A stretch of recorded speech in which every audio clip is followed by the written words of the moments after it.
Sekali lagi untuk Pak Teddy Putra Pratama Fadilah.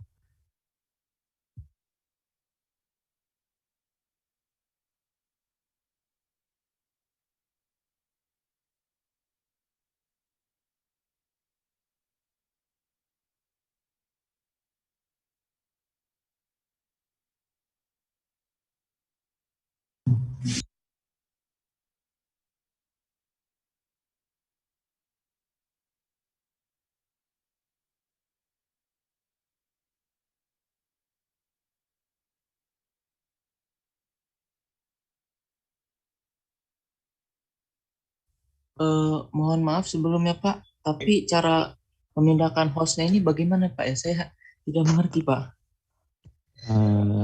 Kami arahkan ya Pak, bisa diarahkan di partisipan, lalu ke bagian dengan nama Icositer, lalu kita klik Berapa kilo nanti Pak? more, lalu baru bisa ada tulisan make a host di situ, bisa langsung diklik aja Pak.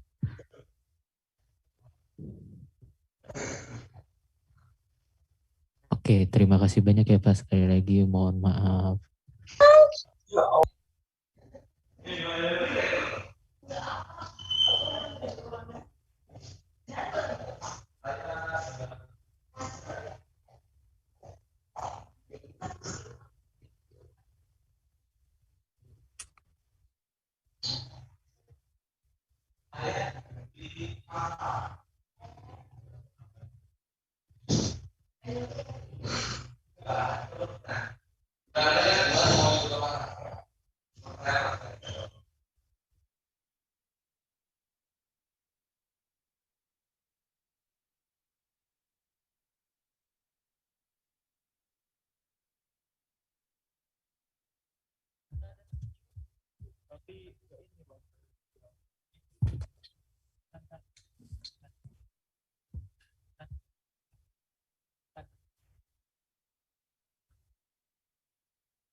Cek, Cek, cek.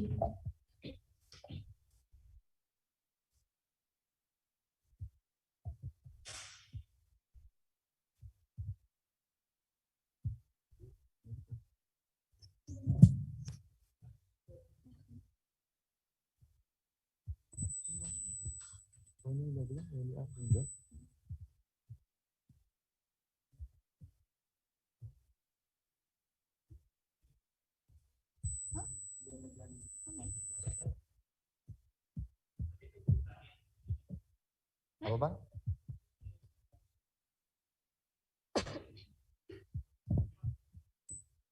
Tes. Tes.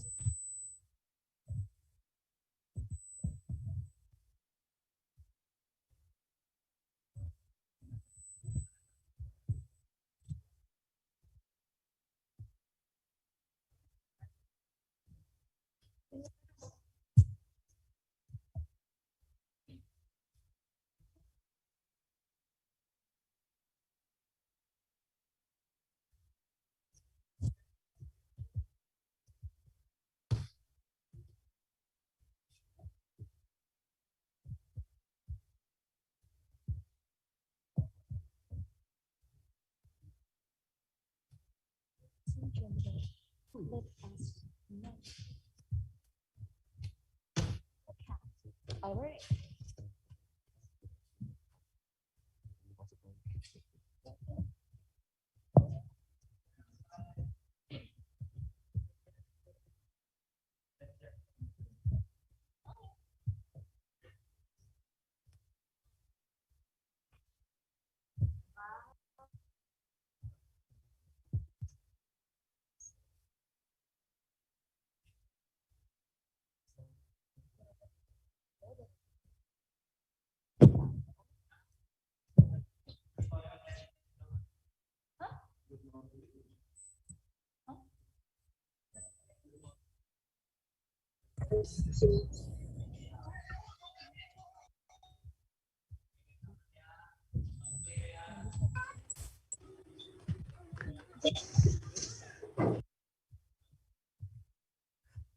Assalamualaikum warahmatullahi wabarakatuh.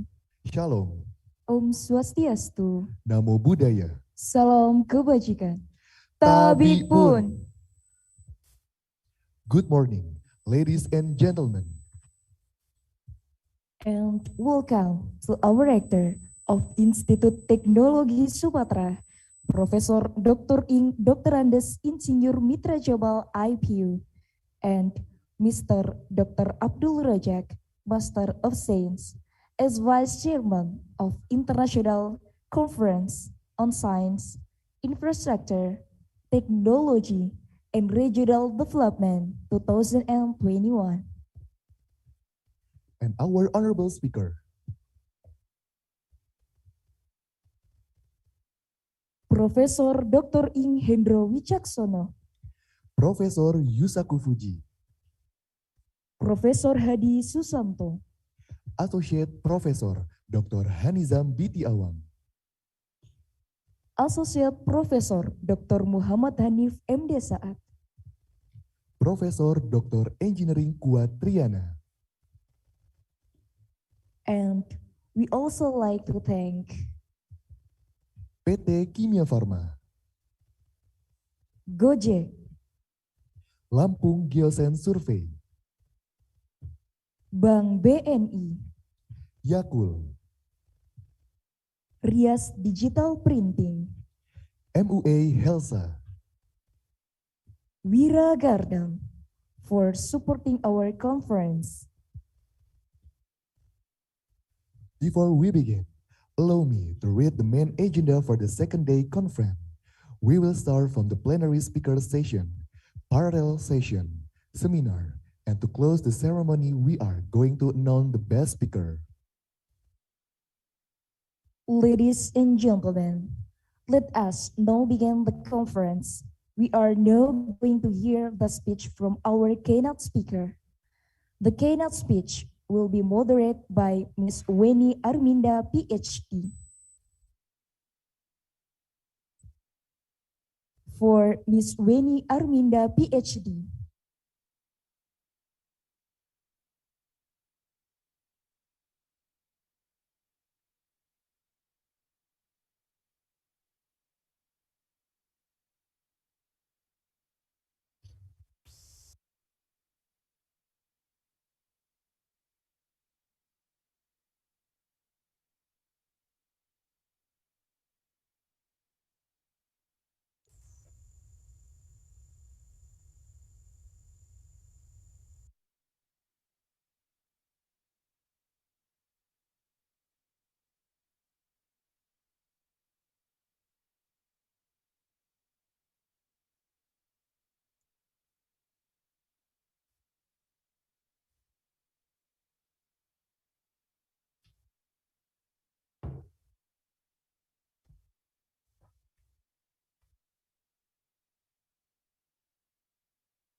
Okay,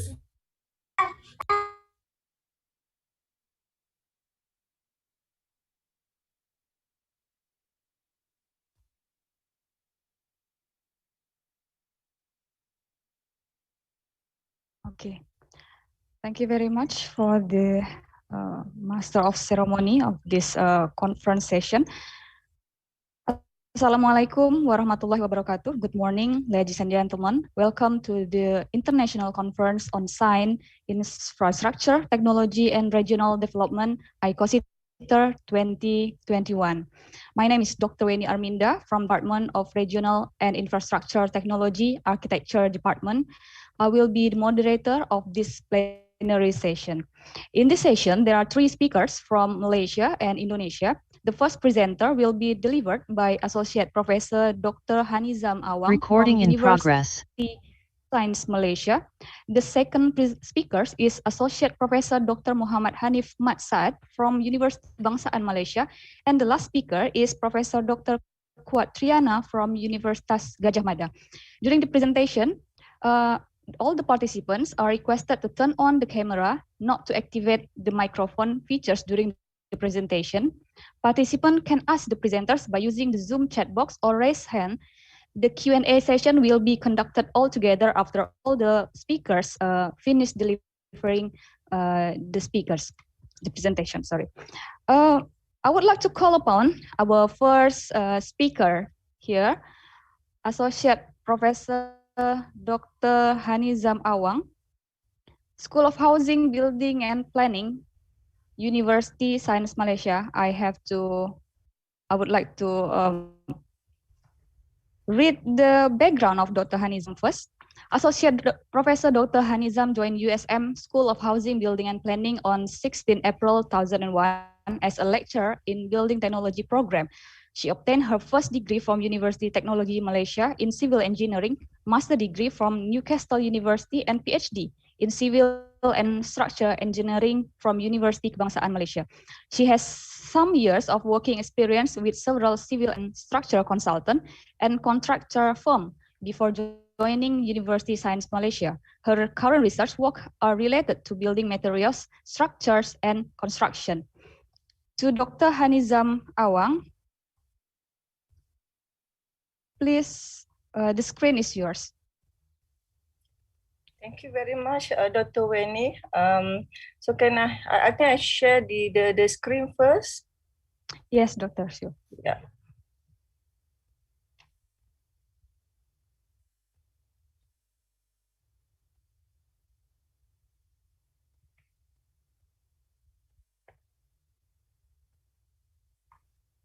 Okay, Assalamualaikum and a very good morning all. Selamat pagi ibu-ibu, bapak-bapak semua.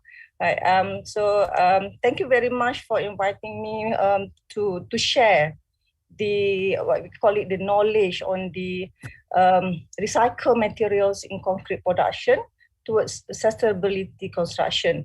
So again, so I'm Hanizam Awang, right, from the School of Housing, Building and Planning, University Science Malaysia in Penang.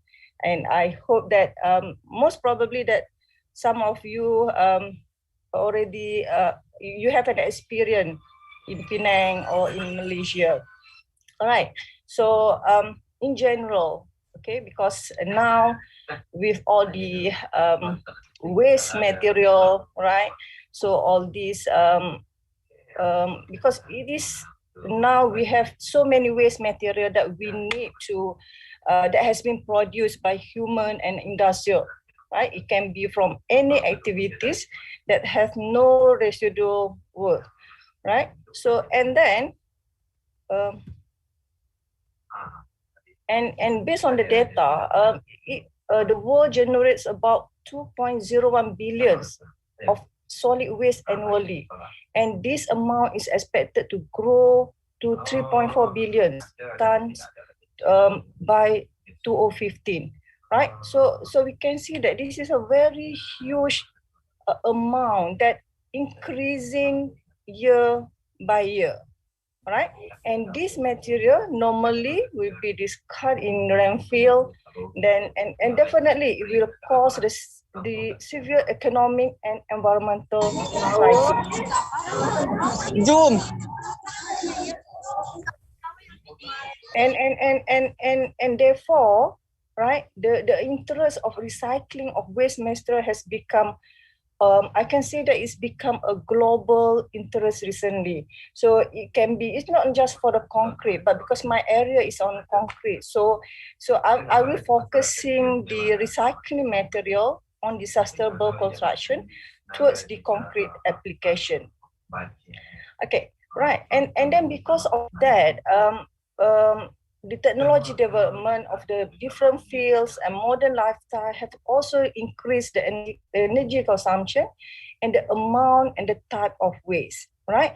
And this, what I call it, the construction sector. If we go to the construction sector, sustainable construction sector is the most vital sector, which all the issues has something like we can say that emerge a result of this industry in such as of it will contribute to the global warming, right? So because based on the data, construction industry somehow it contribute 36% of the energy usage and 40% of carbon dioxide emission, and also it affect the biodiversity and natural habitat. Okay, because the largest consumption for the sand, the wood, or any other material resources that need to be used in construction industry. And also air pollution, right? Dust and other material are generated during the construction, and because of this transportation, forming, extensive what we call it, extensive activities, and all this will be affect, and it will be something like an issue to the public health. And if we go details on the when we have air pollution, definitely it will be related to the toxicity. Okay, because all these mechanical, chemicals, heavy metals that has been used in construction material, and we pollute the water, also the indoor environment, and cause a severe health related problem. Okay, and again, when we have air pollution, we have toxicity, and also it relates to the water pollution. Okay, water pollution, because definitely some of the construction byproduct are permissible and can be pollute water bodies. Okay, and last one, you can see that forestation, because the rapid increase in the construction industry has led to depletion of trees and forest land. Right, these are the what we call it the elements, the factor that we need to have a look, to think about how to come up with the sustainable construction, even though we know that this construction will be increased, the numbers will be increased, but we have to maintain the sustainable issue of this construction. And this sustainable construction, right? So why it is important, because it can reduce the environmental impact of the industry, right? And also it will become a better, I can say that it is because it will be helps in terms of the energy efficiency, and also will be good in terms of green technologies, right? By utilizing all these sustainable development practices, by using all the waste materials, by using recycling material, so it will be employing energy efficiency, and also we come out with the advantage of the green technologies. All right. And because of that, all right, based on the Zhang, right, if you go back to the Zhang et al. to 2017, the construction sustainability can be achieved by controlling and optimizing several parameters. And you can see that all these parameters, material source and process, energy consumption, waste, pollution, indoor and outdoor environment, is one part of that. how to control and come up with a good construction sustainability, and definitely because it will relate to the indoor and outdoor environment. Okay, so if you go back to the sustainable concrete, right? Because sustainable concrete will relate to the sustainable of construction in whole, and this green and sustainable concrete concept has given for what we call it. It will reduce the environmental impact during the construction life cycle, because we are using the recycled material. We are using it can be a natural recycled material, it can be industrial recycled material, right? So it will be an effective way to reduce the problem of disposal, and also to conserve the natural resources. Okay, and this, because all these materials, if you in Malaysia, that definitely all this material has been what I call it, we can just throw, okay, in the field, and definitely it will affect the environmental in general. Okay, and this waste material can be used in construction field to produce a concrete as a backfill material in building, and also in the infrastructure project. Okay, so if you go on details on the waste materials in concrete, right? So this material can be used as a cement, it can be used as the sand, and also can be used as a fine cost aggregate, right? Because we know that, I know that definitely the concrete production, the ingredient of concrete construction consists of the cement, sand, and also aggregate. So all that, the waste can be used as any of that ingredient. Okay, right. So and this waste in concrete production normally include all the general waste. All right, you can see here I come up with a picture of general waste. All right, it can be from steel, it can be plastic, it can be glass, it can be tires, right? And also from the industrial waste. These are the normally the industrial waste that has been used for the concrete production, right? From the fly ash, from the furnace slag, quarry dust, silica fume, and these industrial waste is not in Malaysia, in all over the world, I think. Okay, and we have in our agriculture waste, right? So we have rice husk, ash, we have the coconut waste, right? Wood ash, palm oil waste, and also natural fiber. So all these,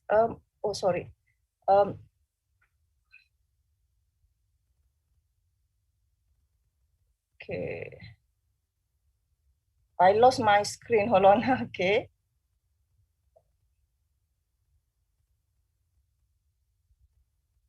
Oh, sorry, I got stuck here. Can I just stop here for a while, Dr. Wendy? Sorry, I just stop. Can I stop? Okay. All right. Sorry for the trouble. All right. So can you hear me, right? Yes, doctor. Yeah. Clearly.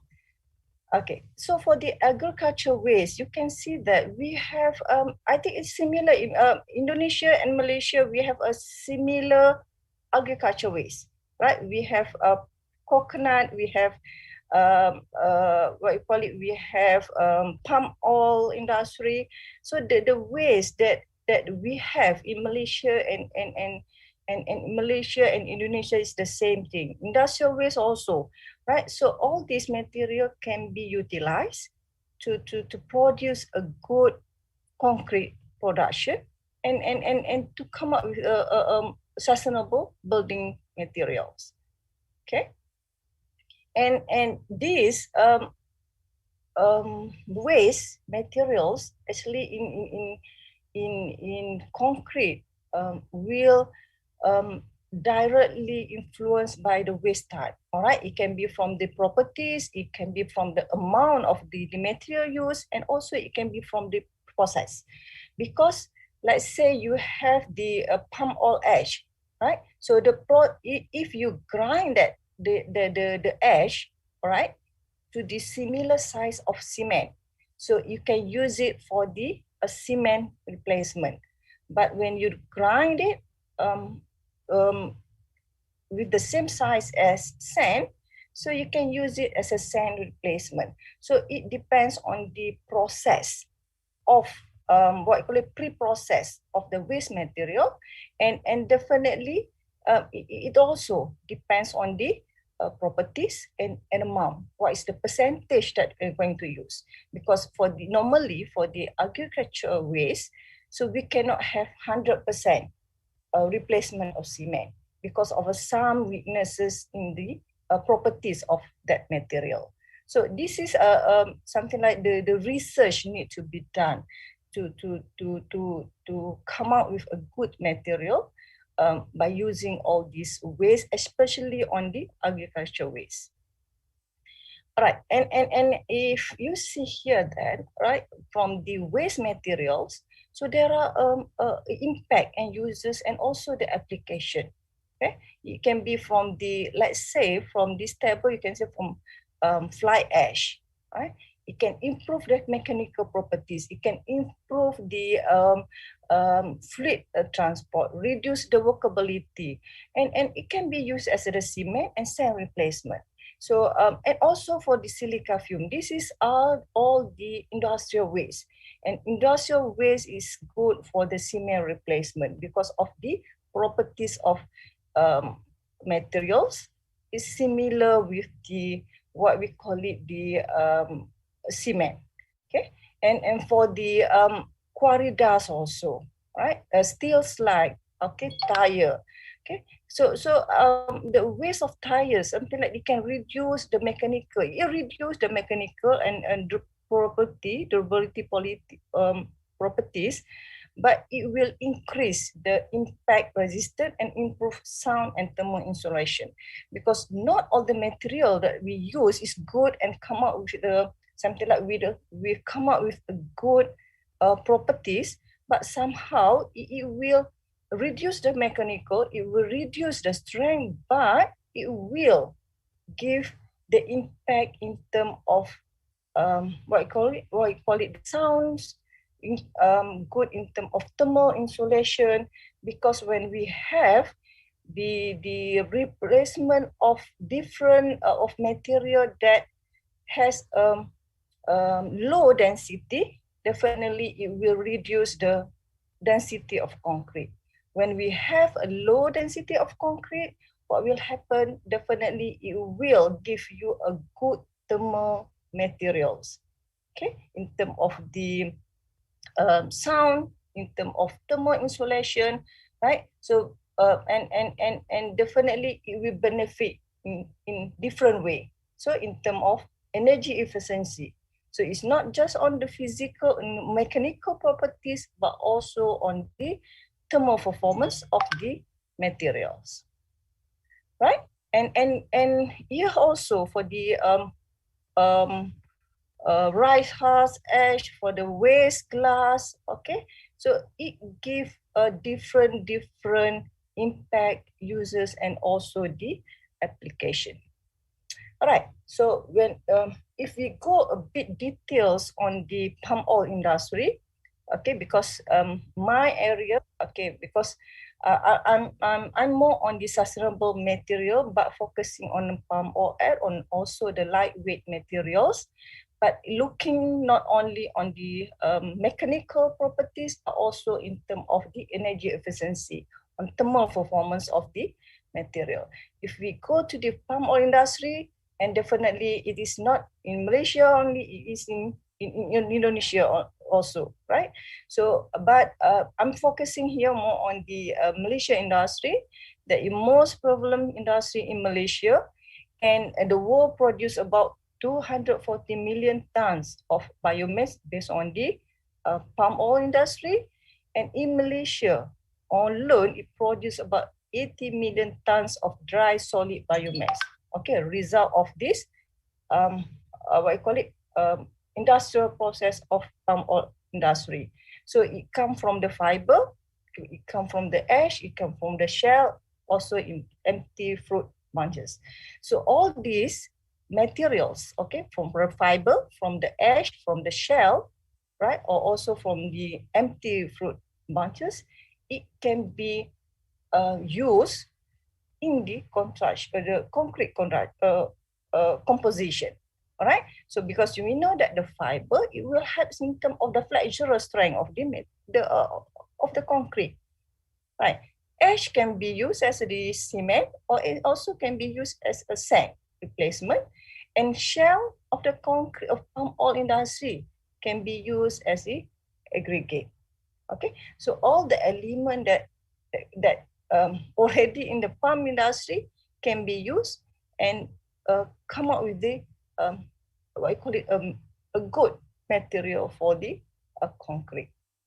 Okay, so for the FOFA, okay, I put it a short form. Okay, palm oil fuel ash.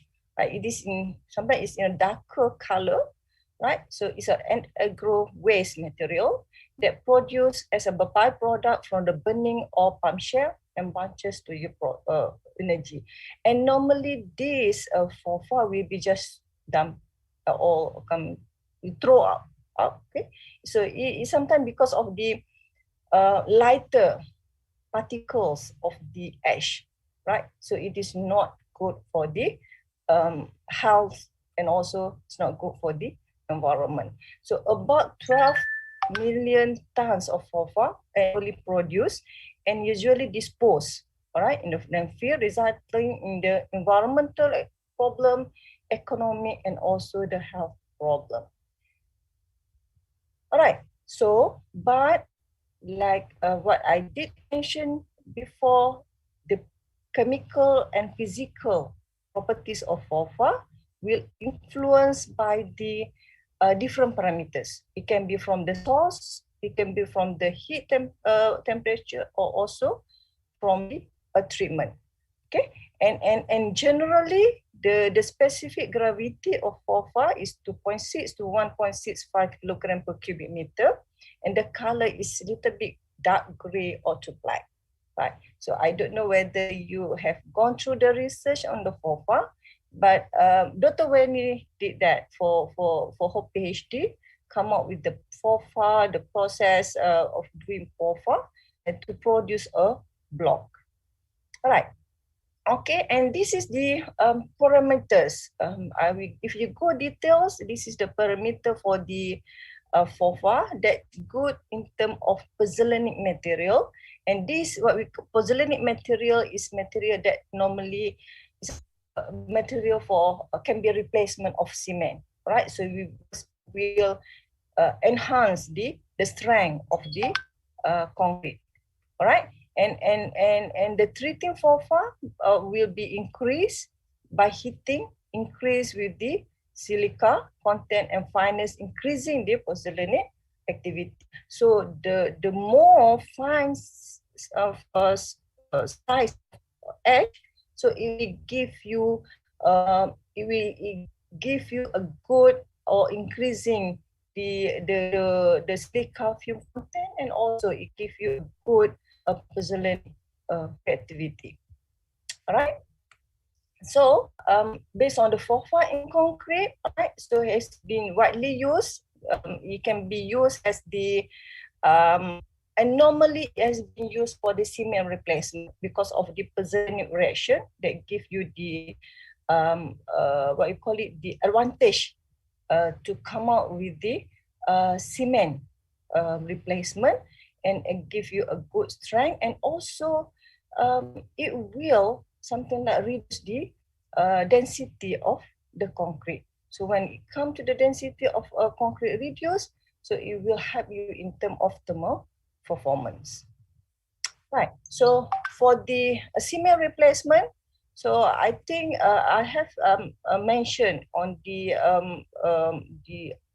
use of FOFA, right? Just now, it can be as a cement replacement, and for the cement replacement, for the fresh properties, it will be something like it will give a good in terms of shrinkage and water absorption, but sometimes because of the FOFA, it will be increased a little bit on the shrinkage and water absorption, but the sulfate resistance will be improved. And by using this FOFA, 50 to 70%, so it will improve the elevated temperature resistance. And also, it has been reported that by using up to 70% of the FOFA here, will be improved elevated temperature resistance using 20% of FOFA. Okay, so and this FOFA also will reduce a weight of concrete. Okay, you can see that here in terms of the mechanical properties, it will be increasing by using the different percentage, okay, up to 24%.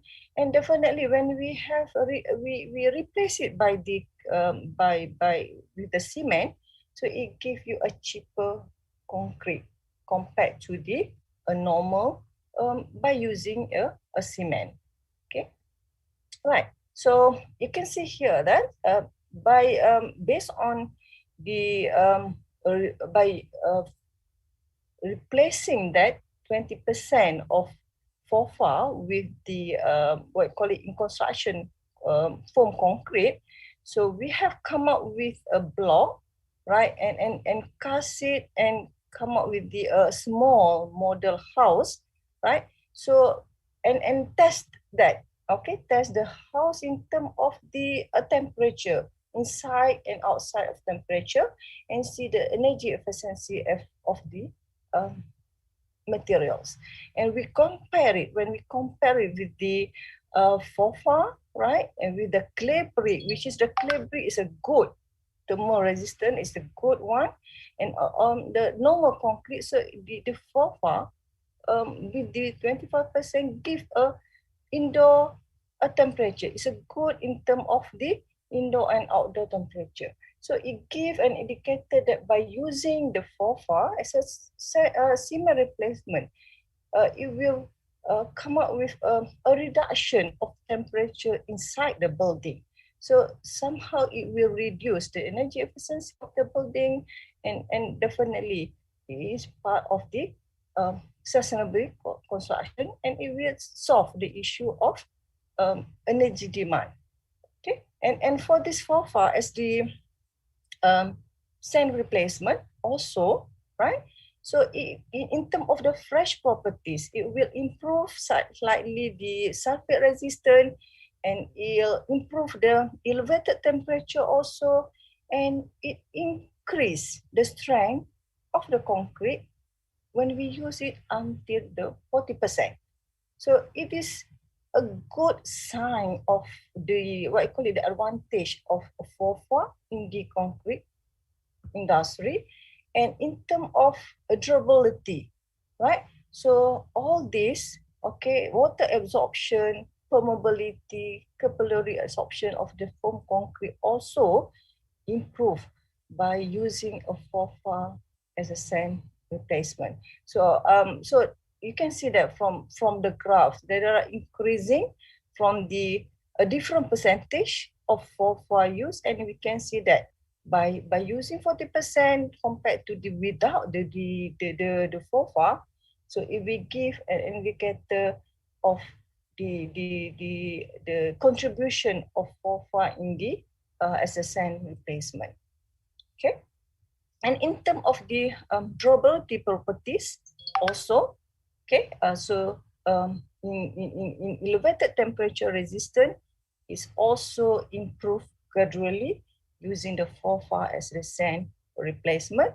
And we have checked, okay, for the temperature 600 and also up to the 800 degrees Celsius, and to see what will happen if you have FOFA and what will give the effect. So it show that by using FOFA compared to the normal foam concrete, so it gives what we call it a good resistance in terms of fire. All right, so the application and this what you call it, the FOFA here, right, can apply also for the wall system. It can be used as the load bearing and up to the non-load bearing wall, right? So, but for the definitely for the without the what you call it, the glass fiber, without the steel, without the composite materials, so the foam concrete itself cannot be alone as the what we call it as a load bearing wall. But when we have the reinforced material, we have a fiberglass, or we have the composite structure, based on our study, it can carry the load up to 2 or 3-story building without using any column. So it can be as a load bearing wall. Okay, this is the general application that we can explore in terms of the performance of the FOFA, and from the test, it's come up with a good in terms of the ductility and also the plastic phase of the material of the panel itself. Right. Okay.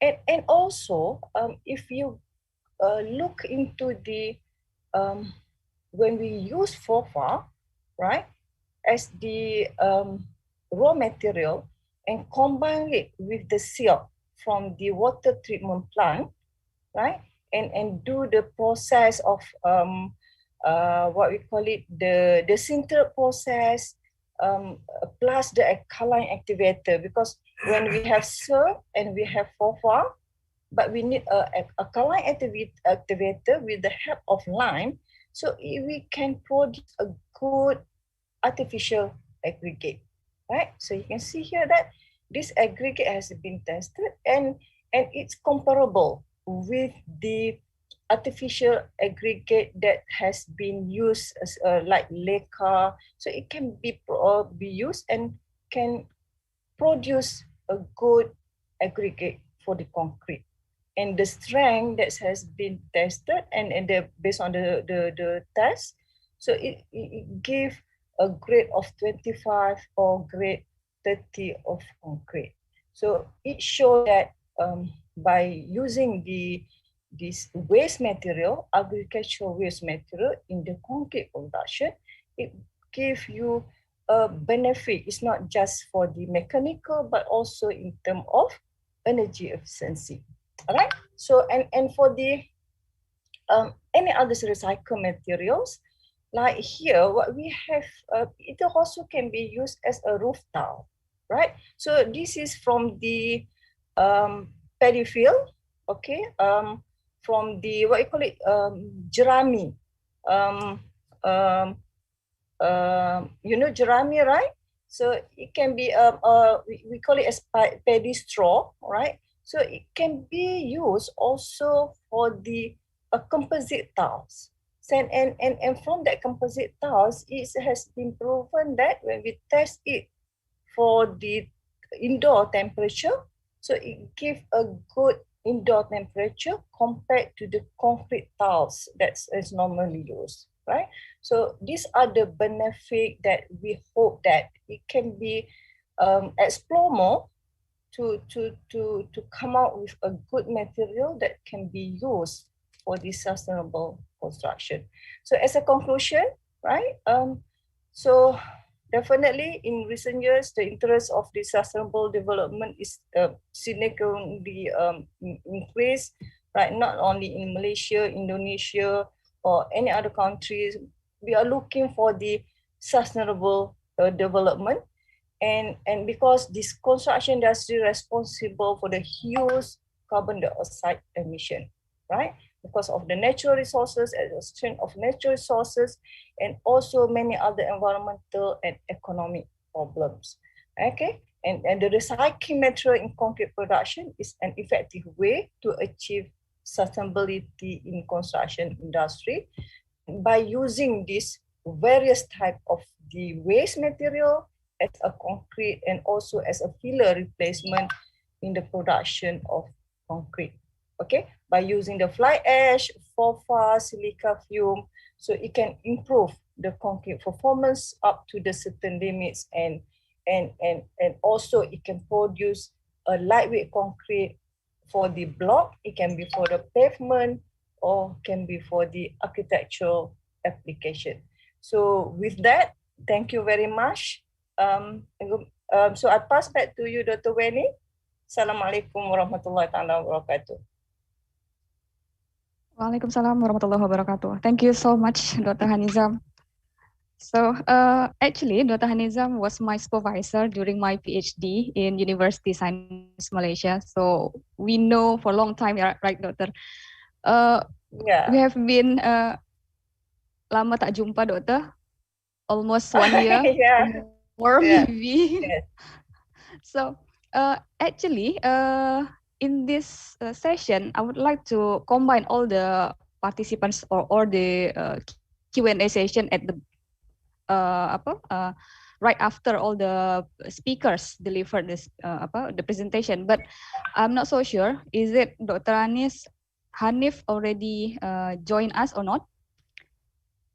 I think Dr. Hanif is still not here, but maybe we can ask Dr. Hanizam first. Is it okay, Doctor, if we open the Q&A session at this moment? We're waiting for the, I don't mind. Okay, no problem. Yeah, for the participants, anyone who wants to ask Dr. Hanizam regarding the building materials and the waste building construction, please, you can raise your hand or just chat in the chat box in this Zoom. I think a lot of these participants is my students as well, Doctor. Okay. So maybe some of them already heard about the what is it called, the waste material in building construction, but maybe the student wants to get some deep information from the expertise in here. Yes, any question to Dr. Hanizam from the participants? Not yet, maybe they're still confused or malu sikit nak tanya. But it's okay, Doctor. Doctor, I would like to ask you, according to you, is it possible for us to the production of this waste material? I mean, to make it a global, to change the cement to another waste material, not only just the research, but also for the production in what is it called, to get the commercial benefit from that? Yes, definitely, right? So because in Malaysia, I'm not sure in Indonesia, but in Malaysia we do have produced a cement slag. So now we are not. I mean, the normal cement that we use is normally Portland cement, right? So now it's quite difficult to find the Portland cement, but we are using the blended cement consists of the slag. All right. So but definitely when we need to and the strength from that concrete is, I can say that is comparable, right? So because it is for the slag, but for the agricultural waste, right, it's still not come to the what you call it, a commercialized yet. But we do have some company that come out with the wood ash. So it's a combination. It's not just from the natural, but it combined from the agriculture and also the industrial waste. Because when we just focus on the industrial, the agriculture, definitely it gives not a good result in terms of the strength. But it will give a good result in terms of energy, in terms of the thermal performance. But normally when we produce something, we don't want to just focus in one area, right? So we want to have a good mechanicals and also good in terms of thermal performance. And durability, maybe, Doctor, Yes, right? definitely, and durability. Thank you so much, Dr. Hanizam. I saw Dr. Saad is already, I'm sorry, Dr. Hanif is already here. Yeah. Yeah. So we can move forward to the second speaker, Associate Professor Dr. Mohamed Hanif Mat Saad. Hello, Dr. Assalamualaikum Hanif, everybody. yes, Dr. Hanif. Yeah. Waalaikumsalam, Dr. Hanif. Before starting your presentation, I would like to read your background first, Doctor. So Dr. Hanif pursued his Bachelor of Engineering in Mechanical and Material Engineering in 1999 from University Kebangsaan Malaysia. His Master of Science in Mechatronics in 2001 from the National University of Singapore and PhD in Electrical, Electronic and System Engineering in 2017 from University Kebangsaan Malaysia. Currently, Dr. Hanif is a Deputy Director, Institute of IR 4.0, UKM, and a Technical Advisor, Enometrics Solution, SDN, PhD. Without any further ado, I'd like to call upon Associate Professor Dr. Mohamed Hanif B. Mat Saad to share his presentation. Please, Doctor. Okay. Bismillahirrahmanirrahim. Assalamualaikum warahmatullahi wabarakatuh, and very good morning to the organizer and to all participants in this conference. My sincere appreciation to the chairperson for introducing me. Okay, I would like to share my screen right now. Is it visible now, the screen? Yes, Doctor, I can see it. Okay, right. But the title of my presentation today is IoT Enhanced Vertical Farming, providing food and security for the residents of the smart cities. So I choose this topic to go in line with the with our conference today. As we know, the requirement for smart cities is something that is growing the world over. If you look at the world population by 1980s, we have about 4.4 billion people living in this world, and by 2014 we have about 7.3 billion living in this world, and by 2050 it is estimated that we're going to have about 5.7 billion people living in this world. Now the problem is that we don't have much land in the face of the earth. Most of the face of the earth is actually covered with water, as we all know. So the people are getting congested, places to live is getting congested. Previously, there's a lot of rural areas which we can live and plant and grow our food and so forth.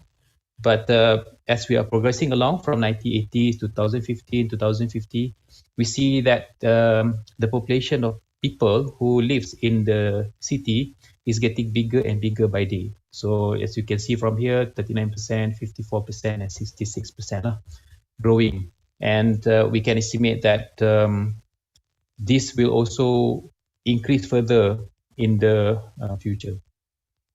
So scientists, engineers all over the world, we are looking at ways to make city living better and better every day. So I guess that's how we get up to this stage where people are looking into developing cities which are considered as smart cities, whereby you can see from this kind of cities, a lot of things are being automated. We have the industry, security, retail, and any other sectors of the city is being automated and governed using intelligent system. So we call such cities as smart city. But we also know that it doesn't matter how smart the city is. You need to feed people. We need to eat. Whether we are smart, not smart, intelligent or not intelligent, everybody has to eat. So in order for us to eat, we have to have the source to grow our food. And if you look at the SDG of the United Nations also, zero hunger is SDG number 2, which is, if we list it accordingly, looks like it's one of the first thing that people think when we talk about sustainable development. We need to focus on creating zero hunger situation for everybody.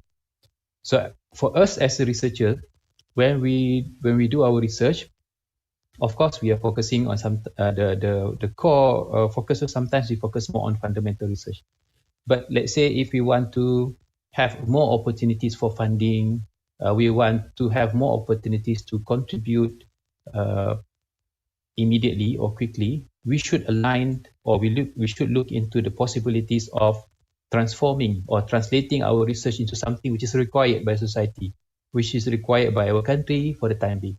And from the looks of it, zero hunger is something very important that we are looking into it. Okay, my voice is clear, organizer? Clear? Yes, Doctor. Okay, thank you. Right. So this is my hometown in Kedah. I'm from the northern side of Malaysia. This is called Kedah. As you can see, our city there, the main capital of Kedah, which is Alor, is a very small city. There are some buildings, but at the outskirts of the city, you can see there's a large swath of land where we plant paddies. I'm basically a farmer's born to a farming family lah. So we have the opportunity to grow our food easily. Easily we can get our food easily. So in Kedah, at least in my states. And also I believe the same also occurs for most of the states in Malaysia, and also most of the states and places in Indonesia. We are a country blessed with quite a number of suitable land, arable land for planting. But if we look at our friends living in places like this one is from Hong Kong, we can see that it is getting crowded, too crowded, very crowded. And if you want to plant something, you have to move into the island, to the seas. Even the next area next to the city is also a sea. You cannot grow anything there.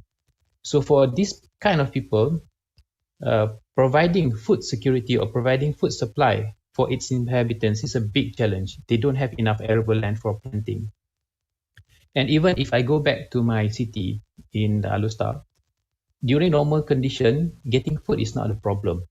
But during the recent COVID-19 motion control order, when you notice that there are some certain areas whereby suddenly the Malaysian government will say that, okay, you are now in a restricted area, you cannot move in, or people cannot move into your place, or you cannot move out from your place because of COVID. They instill such instruction from time to time according to this place. They say this area suddenly there's high cases of COVID, then they will put barbed wire around and you can't move around. Going out or going in, you cannot do that. So in that kind of situation, getting food, although it is provided by the government, but there is a sense of whether I can get food or not. Can I provide food, suitable food for my family? You can get food, of course, but sometimes some of the food that you get is not something that you want. So that's also a challenge as well. So that's why people are basically looking into urban farming. You go to Singapore, urban farming is a very, very big thing. You go to places like in the European countries, even though they have a lot of land, but urban farming is something very important for them. Because the productivity for urban farming is sometimes higher than the productivity given by the normal farming. So this urban farming is basically, we want to grow or produce food in the city or heavily populated town or municipality, places which are very congested, a lot of people are there. For instance, maybe in our place is in Kuala Lumpur, in Thailand, in Bangkok, perhaps in Indonesia, we are talking and looking at Jakarta, for instance. And if you want to do urban farming, there are a number of ways we can do urban farming, but one of the ways, method that is getting popularity is, I think, vertical farming. It's the practice of growing crops in vertically stacked layers like this one. Stacked layers, and often, previously it's not that, but more than often nowadays, incorporates controlled environment agriculture to optimize plant growth, soilless farming, like hydroponic, aquaponic, and so aeroponics. Okay. So people are getting more, land is constant, doesn't change. And then we are getting more and more congested and living into congested places. We need to provide food for our people. So we are looking into urban farming nowadays, urban farming. So what are the types of urban farming available? As we know, there are a number of urban farming that is available, but I'm listing here is the major ones. So we have like rooftop farming, we have vertical farming. Rooftop farming is where we plant the vegetation, the food, the crop for food on the rooftop of the building.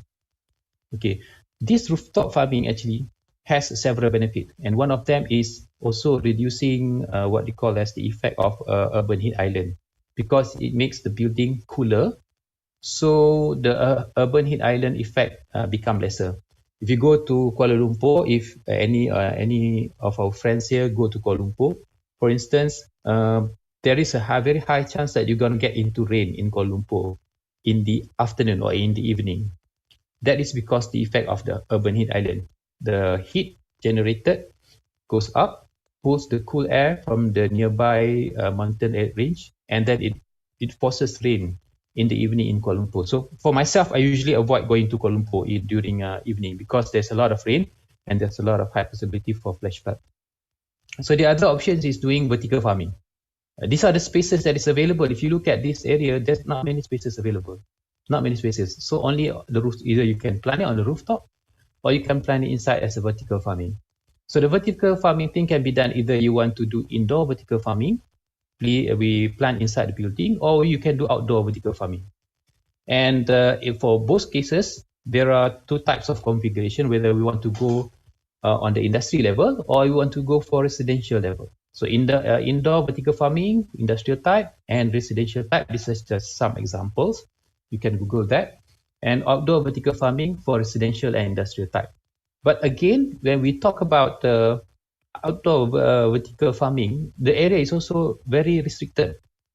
These are examples of what we call as the rooftop farming done in Paris. Okay, in Paris.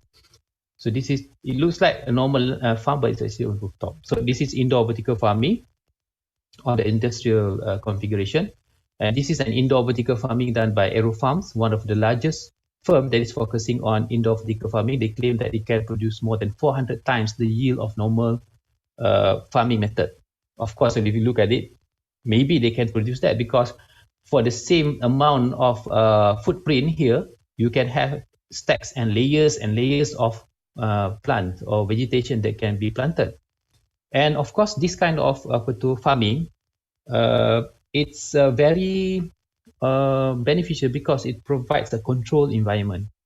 Let's say you want to plant vegetation or vegetables and fruits. For instance, in Malaysia and Indonesia, it's not a big problem.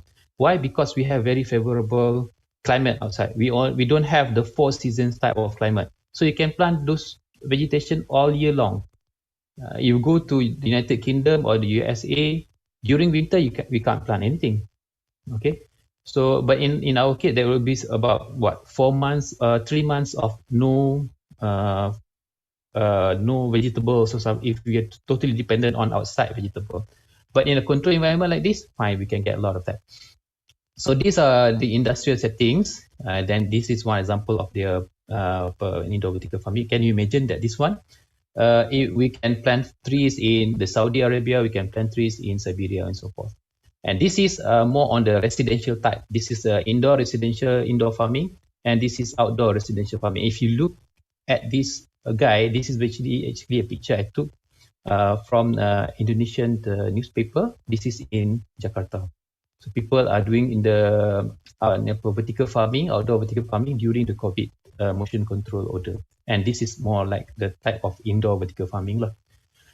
And when we have to do indoor vertical farming because of the very restricted area as well, so the environment is to be artificially controlled using actuators like perhaps the motors and also lights, and also we want to monitor the ambient of the settings, the temperature, the pH control, smart watering, and so forth. So there's a lot of controls involved. This is where we will see that where IoT comes into place. IoT and automation is required in order to make sure that we can produce optimal results from this indoor vertical farming, right?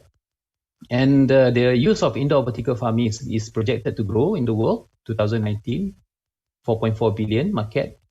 And then in 2025, it's about 15.7 billion. Again, this indicates where the research is going into.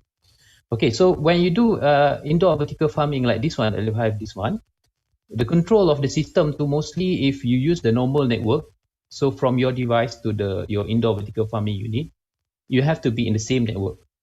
The same network in order for you to get information or to control the environment. So if we are restricted into a single virtual private network, for instance, you can connect this to multiple devices. But laying a system setup for what we call a single network like this one is very expensive. If my office in KL and my home is in Bangi, that will be about 25 kilometers of laying the fiber cable or using the VPN. But still, that configuration is very difficult. So people are looking into the use of internet and also IoT, Internet of Things.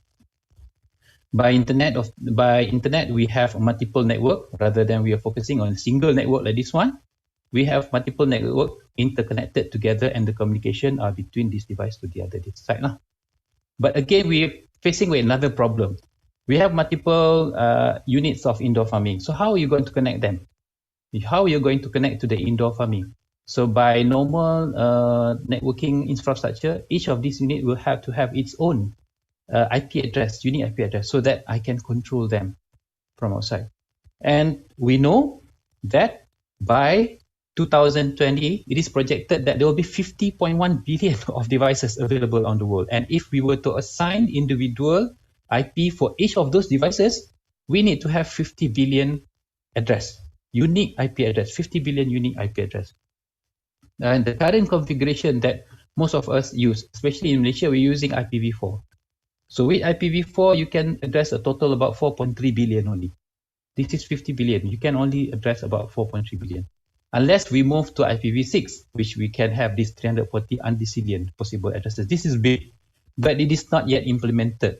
Okay, we're talking about something that is in the near future.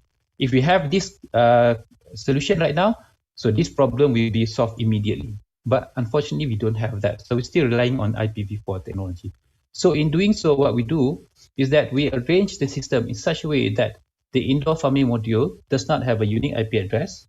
It has a dynamic IP address. My phone also has a, what you call that, dynamic IP address. Then we use a clearinghouse in the forms of IoT platform.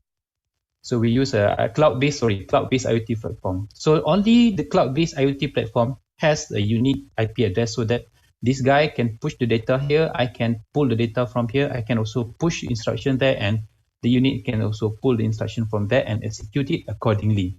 And doing so will enable us to have millions or billions of these devices without having to resort to having billions of addresses. So that is why cloud-based IoT is getting very important nowadays. It solves one of the major problems for that. And for when we look at the vertical farming too, so it's just some base technology for doing vertical farming. When we say the vertical farming, you have the vertical farming module and how the system interacts between the nutrients and the trees, the vegetation, sorry. So we have the hydroponic method whereby you use water, and aquaponics whereby a combination of planting and also rearing fish or maybe prawns inside the same place, and also using aeroponics. So our research team in UKM, we are looking into these two, basically hydroponics and also aeroponics. Why? Because we wanted to focus into building an indoor vertical farming module that is acceptable to everybody. So I want to build indoor vertical farming module that people would like to put inside their house. So that is the challenge that we are trying to address.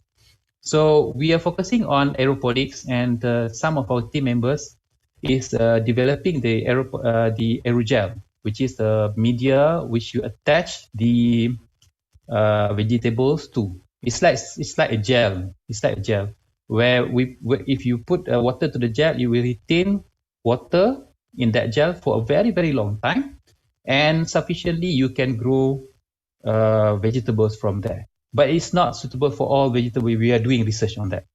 Okay, and the sensors and actuators for the smart vertical farming, as you mentioned, there's a lot of sensors. We have pH sensor, an activity sensor, then we have light intensity sensor, humidity sensor, so forth. Okay, these are the things, sensors and actuators, and the obviously the framework to basically we have a number of systems which are interrelated with the IoT-based farming, and in this regard is with the IoT-based vertical farming lah. You have the physical structure design, we have the data acquisition part, and also the actuation part. We have the data processing part, and we have the analytic and monitoring part. So these are the research that should be involved with regards to the IoT-based smart farming or vertical farming system.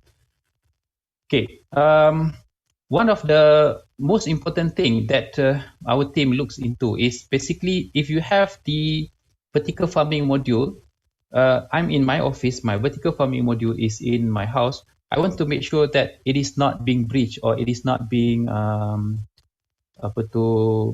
somebody else does not get into my system and tries to do things that I don't want to be done, because we are connecting the system through multiple external network. Somebody can be sitting here, somebody can be sitting here listening to the communication, taking the information. So if we put actuator, especially inside this building here, inside this module here, it can do a number of things which are not good. So security for our research team was something that we want to look into. Apart from automation, apart from finding the right media, we also want to make sure that the user of our system is confident and wants to utilize our system. We developed an algorithm for ensuring the security. Most of the IT platform, what they do when you have the controllers, for instance, Arduino or you have Raspberry Pi, when you want to transfer the data, you need to provide what is called as token or API key. With that API key, when you submit the data to the cloud, then the cloud will see, oh, I know this guy. We will allow him or her to push the data. But that API key is mostly static. We are doing our API key, which are dynamic API key. So some of our results, this is our structure or our framework of the system. We use our own local lab developed IoT platform called Team Central. The dashboard can be designed and configured by the user. We have an authentication application here, and we have the controller which is attached to the module. So whenever this device starts to transmit the data to the cloud will ask for verification first. So in the normal IoT platform, you can straight away transfer the data just by giving the what they call the token or API key. But in our case, when you first time you want to start transmitting the data, then after you give your API key, you also have to wait for the verification or authentication from the user. So that's why we call this two-factor authentication. And the API key, since it is not a static API key, it's a dynamic API key. After a certain period of time, maybe after 2 or 3 days, we can change the API key again, and you need to verify again. This is to make sure that the API key is not easily stolen. So this is our IoT platform that we developed in collaboration also for this project. We want to build something which is very configurable. User can design their own dashboard. You can see this dashboard is designed in this IoT platform. This is the designer for the dashboard. And then this is an example of the dashboard for the indoor vertical farming system. This is not the true data yet. We developed the IoT platform, then another team members is using this to develop the for vertical farming. And this is our indoor vertical farming model. It's not very beautiful if you compare for the previous one. That one is more beautiful. This is our first prototype. We are building a second prototype to make it better. You can see we use ultraviolet light. It's not ultraviolet light here. It's a type of light that, let's say, in the daytime you can use this, but during the nighttime we can use this light so that we can force the tree to grow faster. The controller is being developed by our team members as well. This one is using Arduino as the main, Node MCU as the main controller. As you can see, we measure the growth of the vegetables that we are trying, even in closet. The student put it inside their closet, just open the lamp and measure the growth of the plant. There are some problems we found out, but plant does grow. Okay, so we have some good initial results as well. We want to make sure it grows faster. Next, the authentication side, we have our authentication application using web, and also our latest authentication application is also can be done using iOS mobile application. This is the web version, web application, okay, built from the phone. This is the latest version for iOS. Okay, this is our aerogel from one of my team members. This is basically a big research group. The program leader is Prof. Sarani Zakaria from UKM. She is the one developing the aerogel. You can see this is the aerogel, and then this is the aerogel combined with perlite for providing what they call that minerals. And this is the aerogel when it is you put water in it, it becomes something like this. This aerogel is made from the waste of agricultural waste from palm oil waste. So it becomes something like this. So we grow the tree here. I think so. Those are some of the results that we obtained so far. And as I mentioned just now, some of the potential that you have or we can view into in terms of vertical farming and IoT-based vertical farming. So with that, I conclude my my session. Thank you. Thank you very much, Dr. Hanif Mat Saad, for the presentation. It's really nice presentation, really interesting. Actually, for this current situation in COVID and so on. Dr. Hanif, maybe I have to say the information to you. The Q&A, the quick Q&A session will be conducted after all the speakers finish delivering the speech. So I'll have to move forward to the last speakers, and Dr. Hanif will have to stay in this room to join the discussion after this. Okay, I'd like to call upon Professor Dr. Kuat Triana. I think Prof. Kuat is already here with us. Yes, good morning. Assalamualaikum. Waalaikumsalam, Prof. Let me read your background first before you start your presentation. Prof. Kuat is a head of Department of Physics, Faculty of Mathematics and Natural Science, University Gadjah Mada, UGM. Prof. Kuat pursued his bachelor degree from Department of Physics, Universitas Gadjah Mada in 1991, Master of Science, Department of Physics, Graduate Program Institute Technology, Bandung, ITB, Indonesia in 1997, and pursue his doctor in engineering from Department of Applied Science and Material, Graduate and of Engineering Science, Kyushu University, Japan in 2004. Prof. Kuat's research interest is sensor and sensor system material science. Without any further ado, I'd like to call upon Professor Dr. Kuat Triana to share his presentation. Please, Prof, the screen is yours. Okay, thank you very much for Mr. Moderator. Good morning, ladies and gentlemen. I would like to thank the organizing committee that invite me to present one of our research. Let me show you the screen first. Okay, can you see clearly? Yes, yeah, I can see. Okay, Bismillahirrahmanirrahim. In this opportunity, I would like to talk about the recent progress of the development and application of mobile electronic tongues in the Universitas Gadjah Mada. So this is a special case in our university, not in the world. But today, yeah, some objective of my presentation will be a joint collaboration between us and all of the participants. Maybe some topic will be, can be joint collaboration for the next time. So this is our goal in the presentation. Sorry. Okay, I would like to, before continuing my talk, I would like to show the outline of my presentation.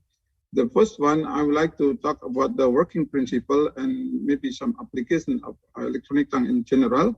and also what is the test evaluation, and then continue with the test sensor development, and maybe the other commercial product of our group that this year will be available in local markets.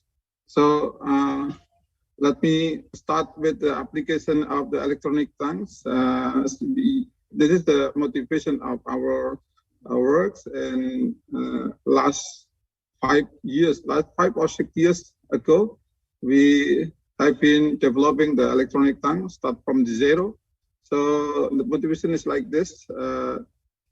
Some application of electronic tank, including for the safety, including for environmental, for detection of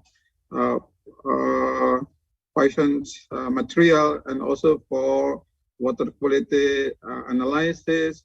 And the electronic tank is also possible for food product analysis, including the quality, freshness, and origin of the food, and also process monitoring and adulteration and contamination of the food product is also possible to be analyzed using the electronic tanks.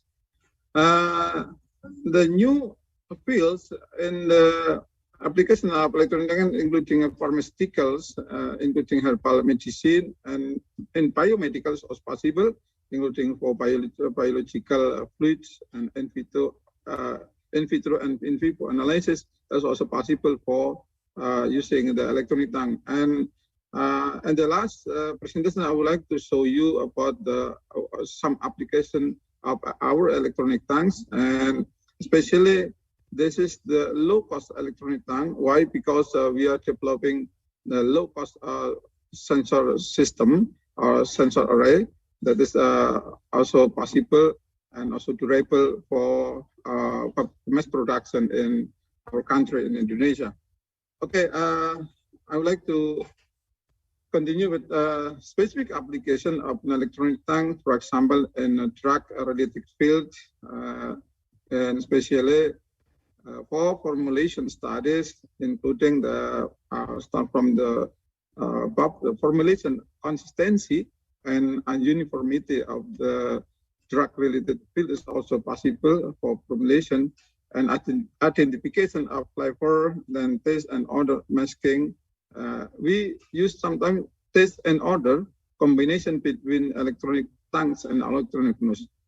So another application of electronic tanks for quality control, like drug impurities, and then stability studies, drug product batch comparison should be different or not between the batch of products, and then detection of adulteration and so on, and some another application like alternative detection methods for dissolution testing.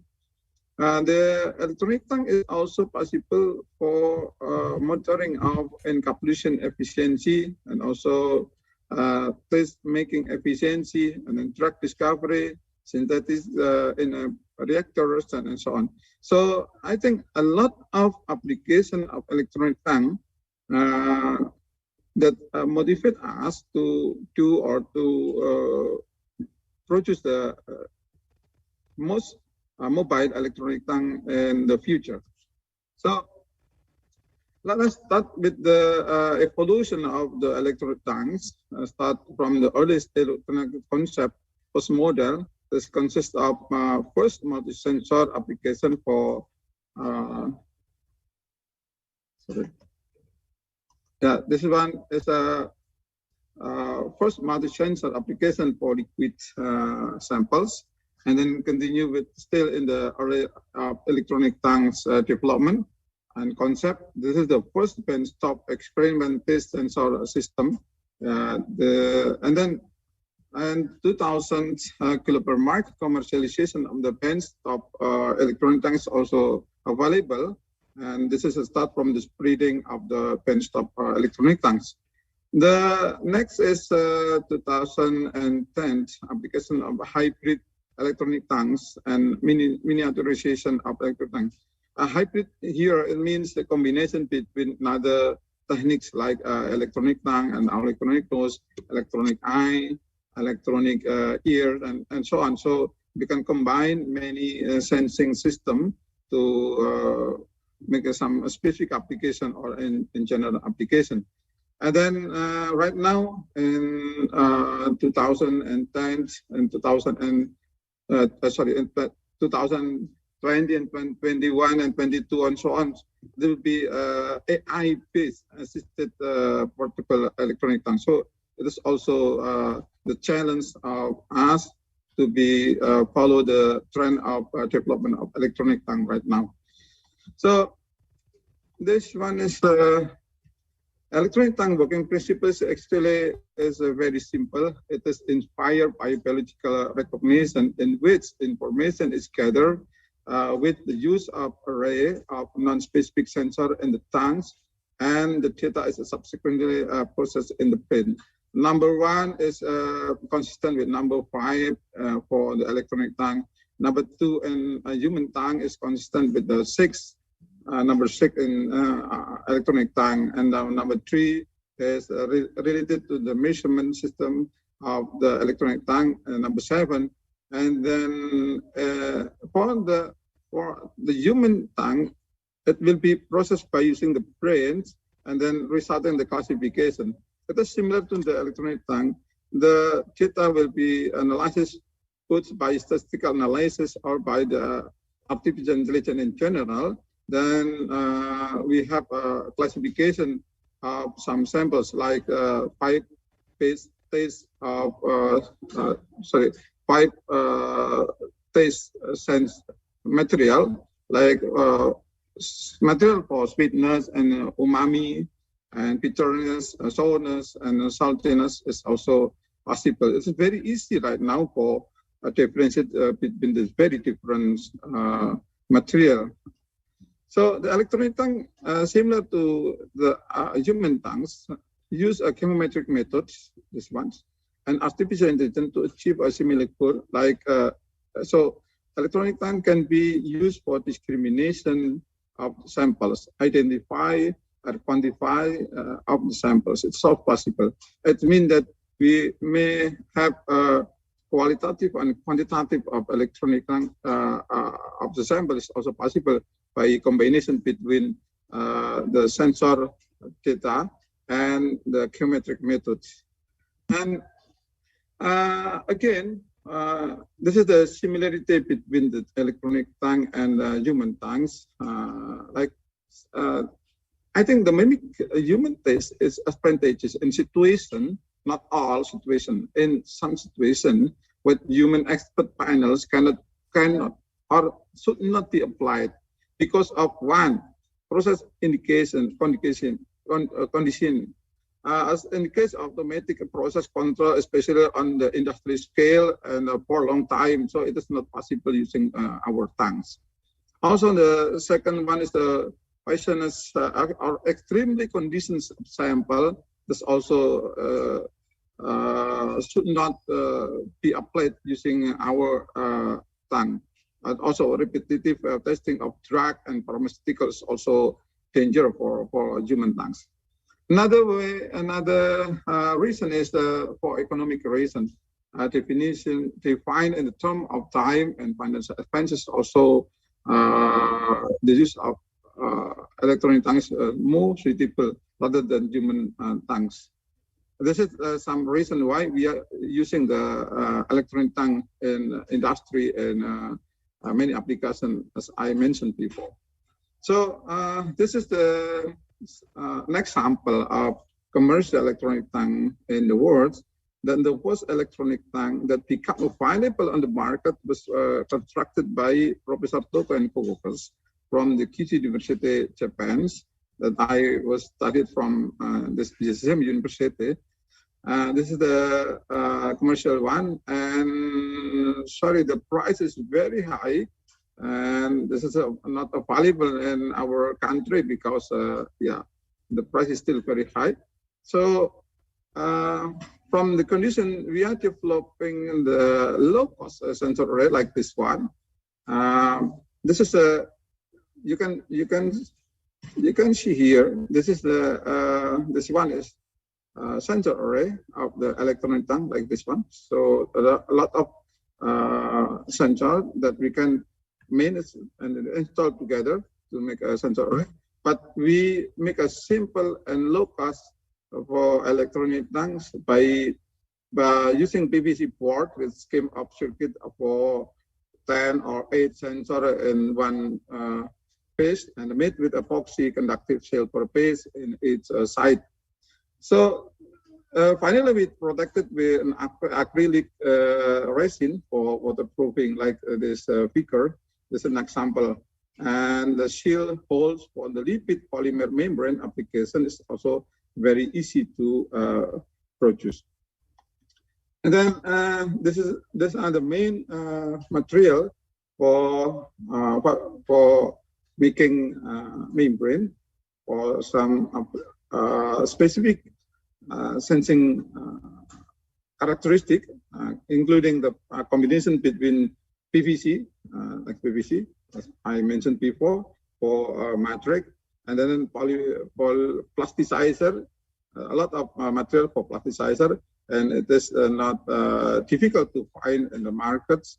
And then lipid is also available easily in the market also. There are a lot of type of lipid that can combine with the plasticizer that make a sensor to be tend to some other specific taste, bitterness, for example, sourness, and umami, for example. So actually we can make a combination between plasticizer and lipid, but unfortunately we can not produce a very selective sensor in the case, even like pH meter, that is very different. pH meter just for H+, but in the case of this sensor, this not only H+, but also for another ions from the sample. So here we use the electronic tongue because we combine the sensor system with make a pattern of a specific pattern and consistency of pattern for a specific sample, and then we can try to the representation, and then we can test the system directly to predict what type of the material, what the type of the sample, and it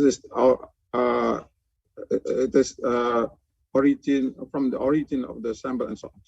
So another type of sensor array like this one, it's very simple also, similar to the previous one of the very low cost sensor array. Then we also develop like this type of the sensors.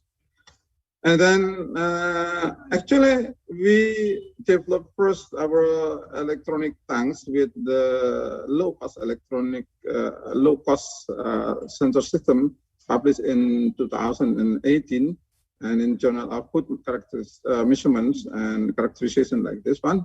And another application is also possible for another techniques. And because we are using the geometric tools, then we are available for make a qualitative or a quantitative approach in this case. For example, in the left-hand side, we show you the qualitative approach.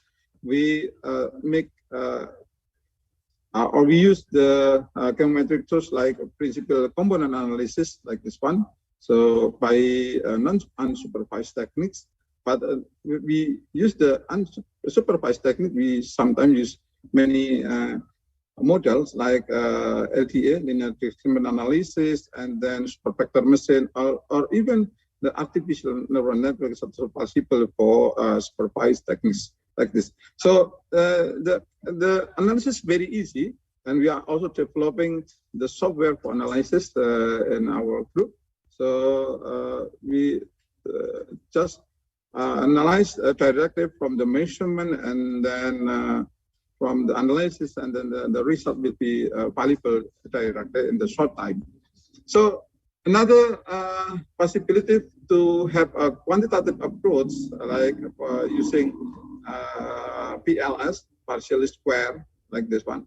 So we can compare between the experimental value and then the predicted value after analysis using some geometric tools. So it is possible, I mean, for qualitative or a quantitative approach for analysis of the samples. Okay, this is an example of our first electronic tanks, and the system is still not good looking actually, but it's easy to train and then to test using a lot of dairy products, but with three different types. For example, for the fermented milk and the natural milk and UHT milk, and can be differentiated perfectly.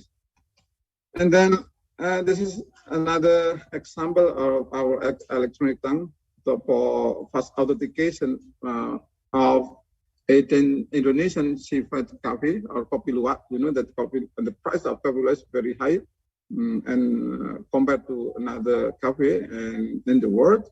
So it will be possible to make authentication techniques, the fast authentication. So it is very easy, and we collected in the study.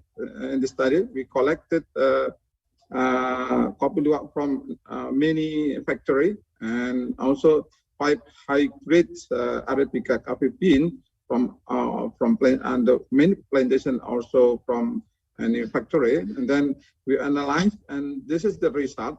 We plot with the principal component analysis. So kopi luwak will be a group, will be in one group with, and separated from another coffee. But if we try to the linear schema analysis, we just we can separate it perfectly between the sorry, this one is non-luwak. This is non-luwak. This is sorry, non-luwak.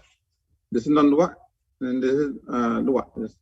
So another techniques when we are using the electronic tank, we still use 16 sensor, and then we make an optimization of the number of the sensor to reduce the number of the sensor by using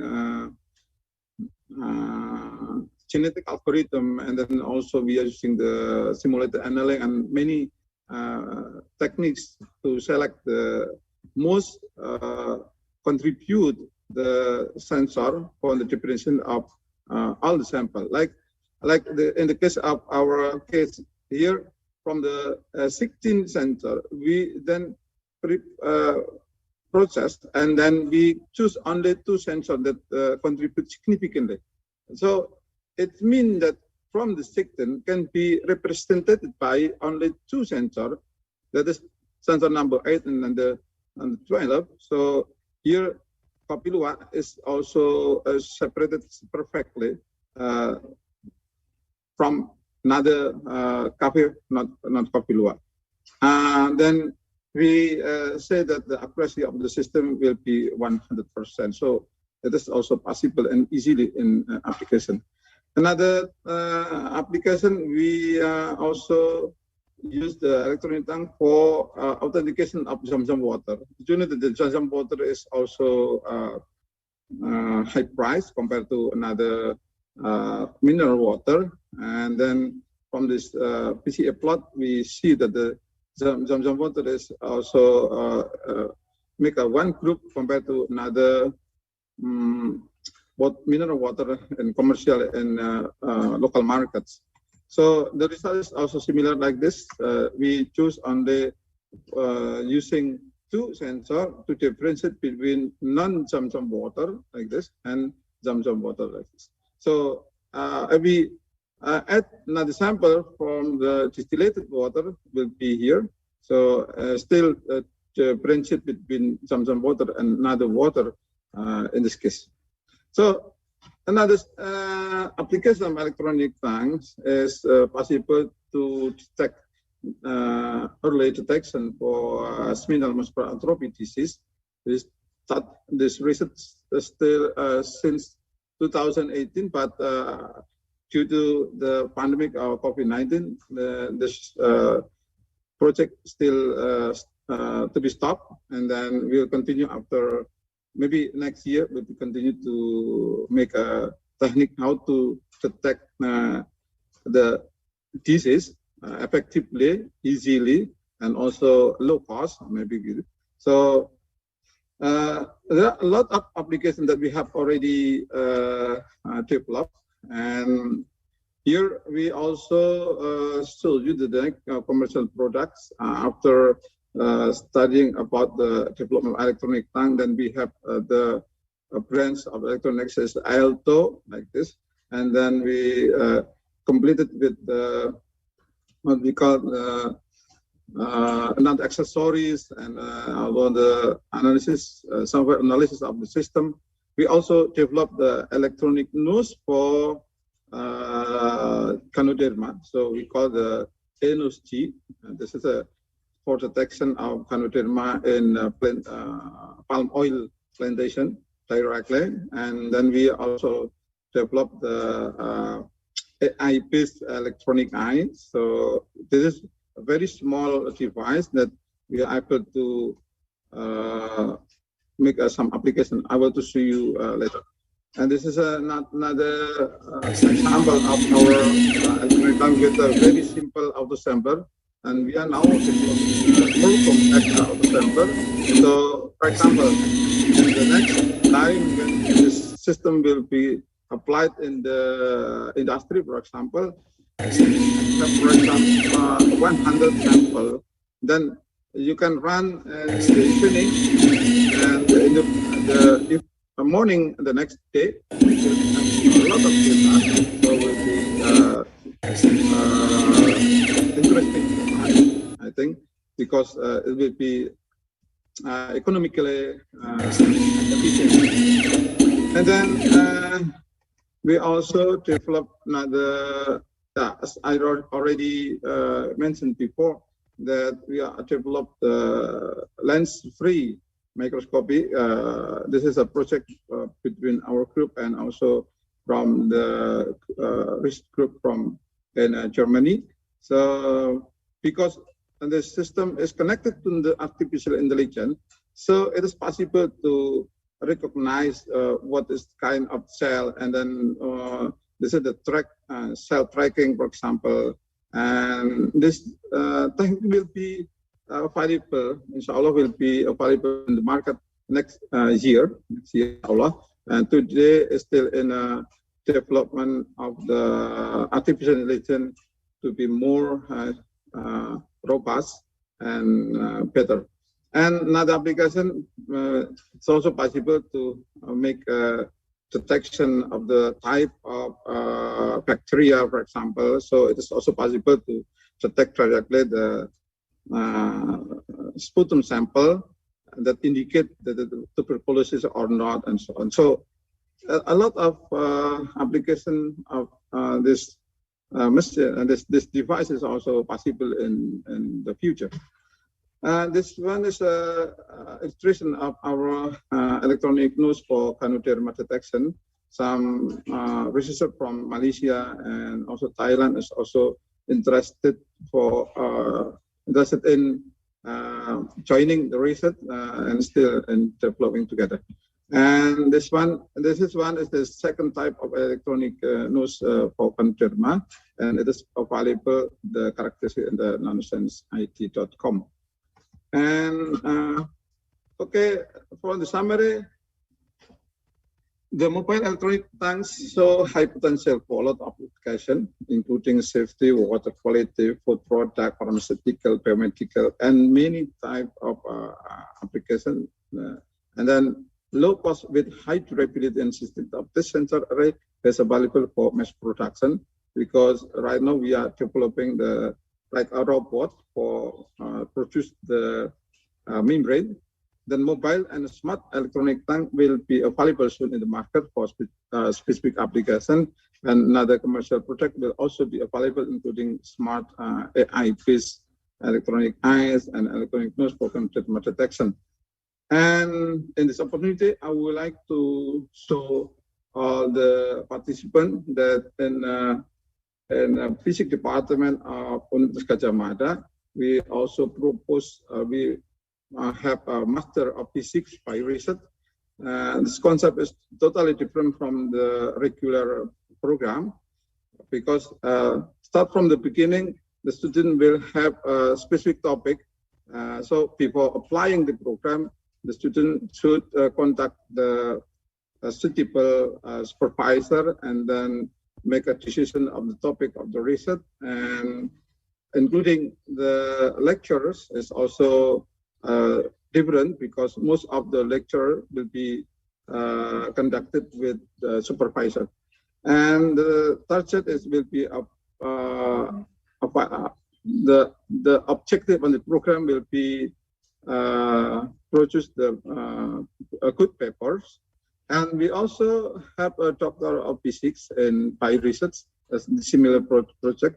So we can also collaboration with the industry and also the research center in other country or in this country to have make collaboration and make a doctor degree in by research. By research means that you don't need to come to UGM every time, but you can stay in your position. You can stay. You can work in your laboratory and so on. But the supervision will be directly and maybe available in online techniques. I think this is all my presentation. Thank you very much for your kind attention. Assalamualaikum warahmatullahi wabarakatuh. Waalaikumsalam warahmatullahi wabarakatuh. Thank you very much, Prof. Kuat, for really interesting presentation. Now we open the Q&A session. In this Q&A session, participants may ask the presenters by using the Zoom chat box or click the raise hand button. While asking the question, please mention to whom the question is addressed to. So I open the Q&A. Is there any participants here who wants to ask directly to our speakers? Or we can just start from the chat box. We have some question here to Dr. Hanif. Dr. Hanif, is there any opportunity for urban farming in Indonesia? Because some people are still not aware of the issue of food security, and in my opinion, starting urban farming is still considered difficult. And even if implemented in Indonesia, of course, only a few social communities and not yet massive. So can this system be used for the common people in Indonesia? Thank you, Madam Chairperson. But definitely there is an opportunity for urban farming everywhere in this world, even in Indonesia or even in Malaysia. So for our case study, we are basically trying to make a acceptable urban farming or vertical farming module for the what we call as the bottom 40 of the society. The bottom 40 of society is the part of society which their combined household income is very low. So we in Kuala Lumpur we have what we call as PPRT, Project Perumahan Rakyat Termiskin. So usually the apartment they don't have space for them to do gardening or to do planting or everything. So we wanted to build the indoor vertical farming module so that these people also can grow food inside their house. So things like, for instance, strawberries, we can plant that. I've tried it in my home. We have strawberries planted so that you can have those kind of fruits even for the bottom 40 people. And also, if you live in high-rise building, you don't have to go down to buy vegetables from shops, which will take time. And for Indonesia, definitely there's opportunity. Whether it can be implemented for the lay people or not for the time being, that is the basis for the research. If it can be done already, then there is no more research element inside. So the research element exists because the challenges are there. So for us, for you, maybe for the one asking the question, that is where the challenge lies. So you go and then you develop the system for your people. If this is successful, that is your contribution.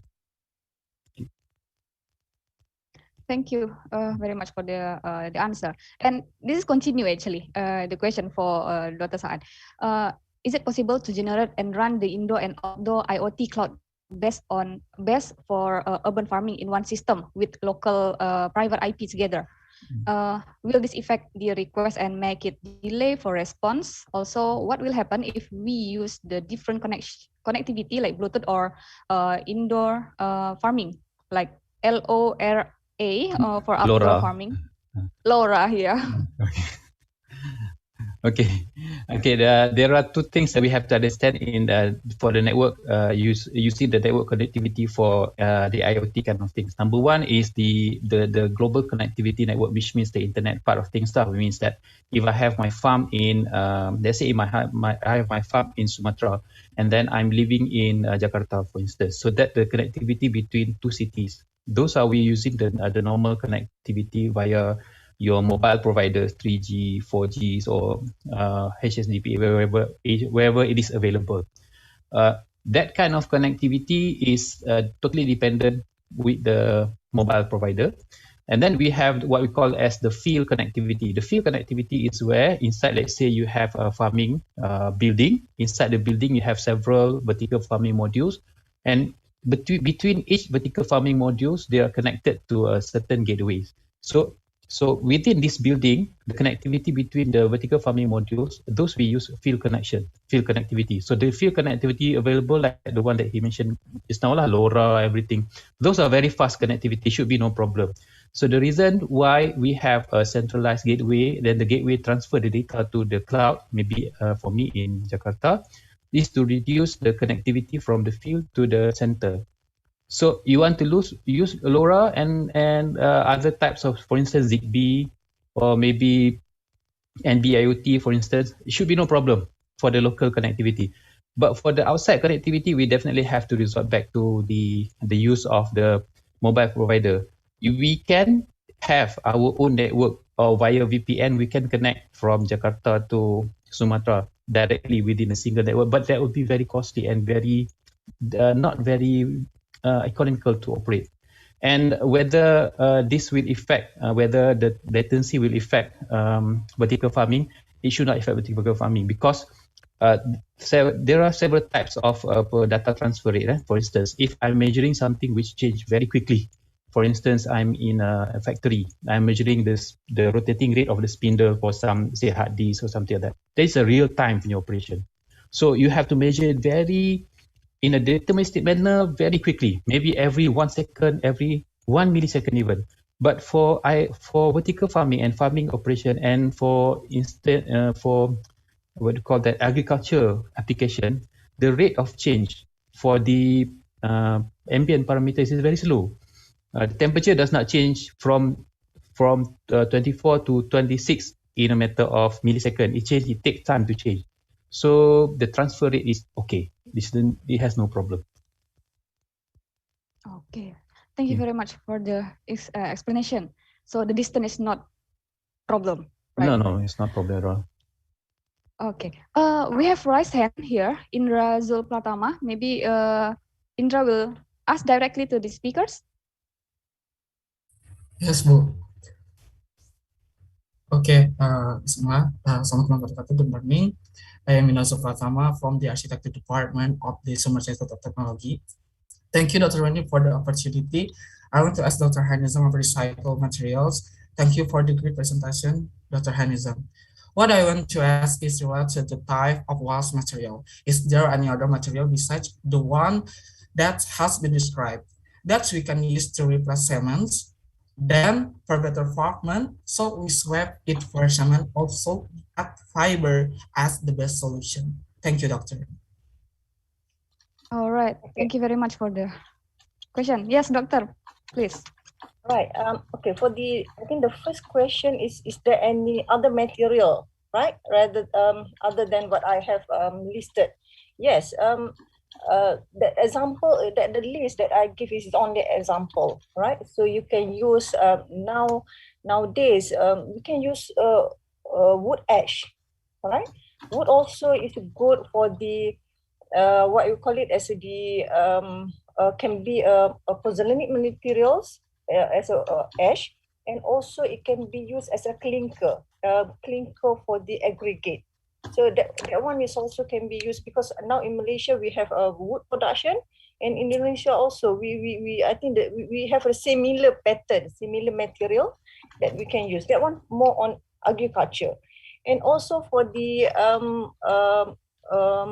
what you call it, for the fiber, right?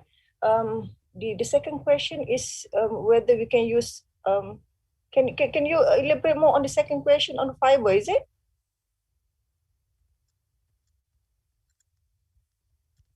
Yes, Indra. Wait Can you okay. explain one more time? For the second question is for better development. So we swap it for segments, or so we add fiber as the best solution for better development. Yeah. For the fiber, all right. So normally fiber will be used when we have a problem, weaknesses of flexural, right? So let's say we have a lightweight concrete. So lightweight concrete is weak in terms of the flexural and also in terms of shrinkage. So the fiber will help to increase that performance. So and this is the fiber can be from the synthetic and also can be from the agriculture, because for agriculture we can use palm oil fiber, we can use from the bamboo, right? So and from the palm industry, it's not just from the kelapa sawit, but also from the coconut tree. So and the research has been come up with a good result in terms of the contribution of the fiber. And I'm not so sure in Indonesia, but here in Malaysia we do have kenaf fiber. This is a very strong fiber. It's not just only used for the enhance the flexural, but it can be used as the material that they make it a powder and come up with a composite, something like a cement board, a plaster board, but using the kenaf. Okay, is it answer the question? Answer, doctor. Thank you very much. All right. Okay, thank you. Thank you, Dr. Hanizam. Thank you, Indra, for the question.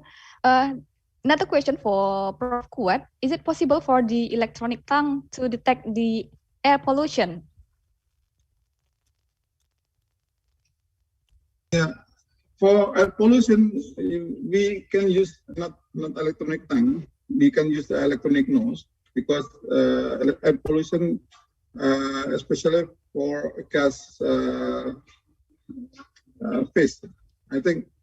But using the electronic tongue, we can use for detect the waste. For example, control the waste for industry, the waste of industry, and then liquid phase material can be detected by using electronic tongue. But on the case, you can use the electronic nose. Thank you so much. Kuat, I was wondering actually, the question is from me. Can the electronic tongue detecting the halal and non-halal in food ingredients, let's say recognizing the gelatin from lard or from another alternative ingredients like fish skin, which one the better one, the inos or itang? Actually, combine between electronic and electronic tongue, we can detect directly. Even from the volatile organic compound and from the ion dissolved in the solution. So combination between electronic tongue and electronic is possible to make a high accuracy of detection of halal. Soonly we will publish the research collaboration between the Islamic University in Malaysia. We make a collaboration for detecting of gelatin, because the color, the smell, it's totally different. But using the electronic tongues, it can be differentiated directly, and it is possible to detect easily between the origin of the gelatin, for example. And another sample also in progress for halal detection right now. So if you are interested in this topic, maybe you can join us. It's possible also. Thank you. I know a bit, a little bit. I know regarding the IIUM International Islamic University. I know Prof. Irwandi Jaswir. Maybe the Prof. Quite knows about him. Yeah, he is my uncle actually. So that's why I. Oh, I see. Yes. Actually, we have a student from this university, and he is working in my lab because we have a joint collaboration right now. Okay, very good, Prof. Thank you very much. Welcome. To Dr. Hanizam, another question. The material cement can combine with another waste, can make acoustic material. I mean, maybe the cement and we combine with another waste material can be used as the acoustic material. Is it possible? Yes, I mean, but we have to check the properties of the material. Is it suitable or not? But the combination, yes, because the lightweight material is good in terms of the I mean, absorbing all these sounds. But we do need to check the properties of the materials, whether they are capable to help to reduce or to come out a good acoustic material. Yes, we can combine. So it's not just one material, because we know that sometimes good in terms of acoustic, might be it's not good in terms of the thermal performance. So so that one we need to go and do a research on the particular material first. Okay. And suitable for the purpose of this research, right? Yes. Thank you so much, Dr. Hanizam. To Dr. Hanif, this is my question actually. What is the most difficult? You mentioned before, distance is not a problem, but I'd like to know what is the most difficult problem in combining the connecting the technology with urban farming. For the time being, the technical challenges is not that difficult in terms of connecting the devices, the IoT devices, nodes and gateway. We've done it in several other places, several other applications. But the challenge for us for the indoor vertical farming right now is to find the suitable vegetation. We did surveys. You want what kind of vegetables that you want to have inside your house, and also what kind of fruits that you can plant inside your house. So that is one of the two problems that we are facing actually. And the third one is actually whether the modules will be acceptable to the user. So some people in the lab, we can do all the modules, you can do different type of modules, but when you want to put it inside people's house, if it looks ugly, people don't want to use it. Okay. And for the vegetables and also for the fruits, we found out for the time being is the best fruit is some of them like we call that the Brazilian spinach. Those are very good because it's easy to cultivate and rear inside the house. And also you might be surprised to know that strawberry is the best possible fruit that can we grow using indoor vertical farming, because you cannot grow other type of fruits basically. Only the strawberries are the fruit that you can grow. So the challenge right now is to find the proper mixture such that you can grow strawberries inside your house, even in our temperature. Possible. Right. That's also one of my question. What is the suitable plants or vegetable? Actually, is that possible? Another question. Is it possible to grow food plants on vertical garden? Because me and my team actually right now we have a grant or research grant regarding the modular facade system using the biophilic. So we are trying to instead of using the plants or what is it called, Lee Kuan Yew plants or something else. How about we use the food? Yeah. Is it possible to use this one? The Lee Kuan Yew plant is quite suitable for the facade of the building because its durability to the temperature, in our temperature. So, and then it can withstand the hot and humid temperature. For some certain plants, like vegetables, they are actually not able to withstand our what we say hot and humid temperature. For instance, like if you plant strawberries, it needs about 4 hours of sunlight only per per day.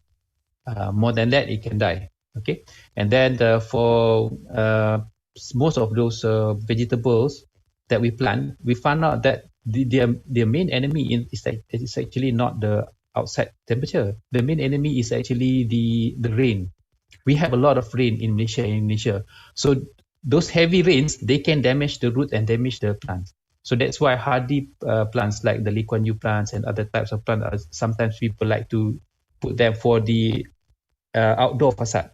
But if you can bring into indoor facade, for instance, in the entry lobby, those are okay. Those are okay. Okay, thank you very much. So the determination is how can these plants withstand with this our climate, right? And the rain. Yeah, I agree with that. Another question for Prof. Kuat.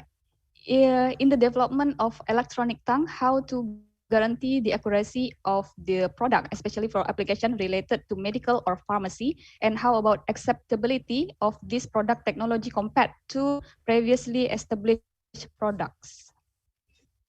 Yeah, especially for our product, because we are using the low-cost techniques, low-cost sensors. So up to now, we still have in investigation. After 1 year of production of the sensor, then we still in progress to study about the stability of the sensor and also the durability of the sensor and so on.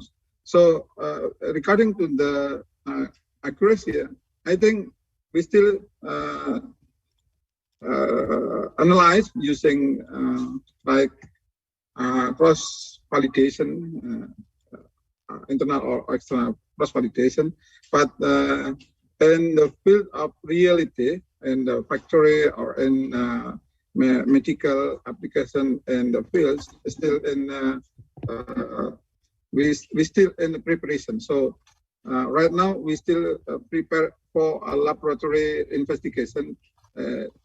As I mentioned before, including the stability and also for durability and the degradation, but what factor of into the factor that decrease the performance of sensor and so on.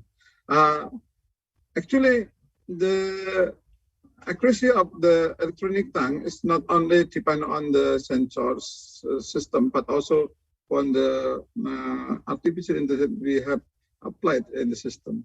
So I hope this 1 year application of our new sensor, I think will be valuable and high stability. I think this is my answers. Is it answered your question? Sorry. Thank you so much, Prof. Kuat. To Raka Saputra, is it okay with the answer, or you want to ask another deeply? Yeah. Okay, thank you, Prof. Kuat. So actually, what we are talking about here is related one another, right? Dr. Saad is related with Prof. Kuat in terms of the using the IA, artificial intelligence, and the IT. And Dr. Hanizam also related with the agriculture technology. One of my student actually, I don't think he is here, but they trying to make a proposal of research using the artificial intelligence, I mean the IT with agriculture in terms of detecting the waste material of sugar, what is it called, Indra? Air tebu, apa serat tebu, sugarcane, yes, sugarcane. So we're trying to make the sugarcane as the additional material in concrete or pavement production. So they're trying to make the artificial intelligence in terms of detecting which plantation has the amounts of sugarcane, but me as a lecturer, I'm not really sure because of this what is it called, the application and technology. I'm not really concerned with this kind of research. But according to Dr. Hanif, is it possible? How the method to generate this application, this kind of application? To detect the presence of sugar, Abundance waste, yeah.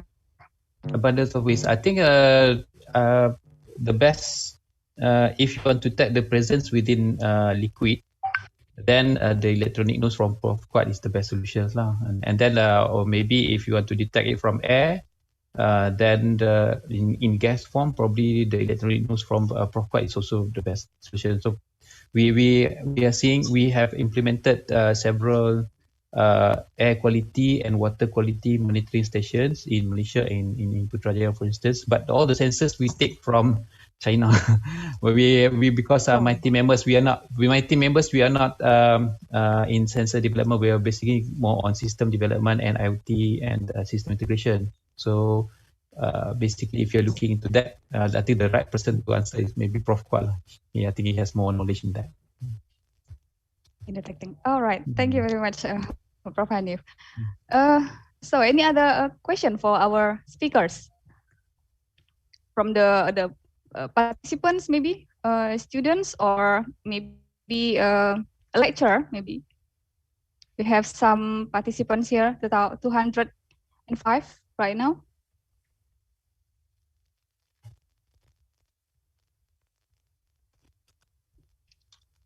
Yes, maybe they are quite ashamed to ask directly, or if you cannot ask directly, you can just chat, type in the chat box.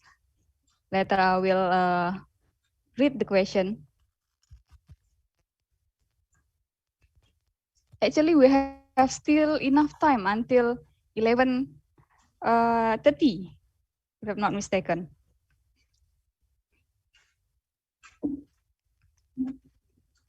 Okay, if there is no other question, maybe we can conclude our presentation. How about that, Dr. Hanif, Dr. Hanizam, Prof. Kwat? We can conclude, all right? So, ladies and gentlemen, thank you so much for participating in this plenary session. This is really, really interesting because we can combine here Malaysia and Indonesia with the research is actually related. Yeah, we can relate, even if it's not really much relation, but still can relate. So thank you very much, Dr. Hanif Matsat, Prof. Kwat Triana, and Dr. Hanizam Awang for presenting our the research to our participants in here. So maybe I will close this session. Thank you very much for joining us. Alhamdulillah Rabbil Alamin. Assalamualaikum warahmatullahi wabarakatuh, and see you next year maybe. Inshallah. See you next year. Thank you. Thank you, Prof. Thank you, Prof. Okay. Thank you very much. Thank you. Assalamualaikum, everybody. Yeah. Waalaikumsalam warahmatullah. I turn this back to the MC. Is this the MC of Icositer? Is still here? Yes, please. Ladies and gentlemen, for the next session, the attendees are welcome to a break. The next session for the parallel session will promptly start after break at 1:30 p.m. All the participants are welcome to stay or leave the Zoom meeting. We urge all the participants to join again at least 15 minutes before the next session starts.